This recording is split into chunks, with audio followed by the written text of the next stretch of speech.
رسول الله صلی الله علیه وسلم یو ورځ حضرت علی کرم الله وجهه ته وفرمایل ای علی مخکې له دې چې خپلې بسترې ته ولاړ سې دغه 5 کارونه ترسره کړه 4000 دیناره صدقه ورکړه بیا ویده سه قرآن مکمل ختم که بیا ویده سه د جنت بیه ادا که بیا ویده سه 2 خوابدې مرور کسان سره پخلا که بیا ویده سه او یو حج وکړه بیا ویده سه حضرت علی کرم الله وجهه ورڅخه وپوښتل ای د خدای رسوله صلی الله علیه وسلم دا کارونه خو زما په وس پوره نه دي زه به څنګه دا ټول کارونه وکړای سم نو رسول الله صلی الله علیه وسلم ورته وفرمایل 4 واره سورة فاتحه یعنی الحمدلله ویل داسې دی لکه 4000 دیناره صدقه چې ورکړي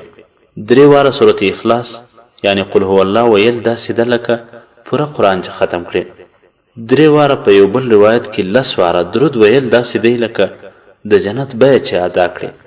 10 واره استغفر الله یا بل هر استغفار ویل داسې دی لکه 2 خوابدې کسان چې سره پخلا کړي 4 واره د درېیمې کلمې یعنی سبحان الله والحمد لله ولا اله الا الله والله اکبر ولا حول ولا قوة الا بالله ویل داسې دی لکه یو حج چې وکړي حضرت علی کرم الله وجهه ورته وفرمایل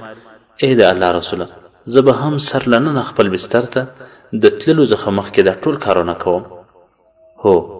ذکر او تسبیح د الله تعالی په دربار کې یو ډول ګدایي ده چې هر مسلمان ورته اړ دی څوک ډیر او څوک لږ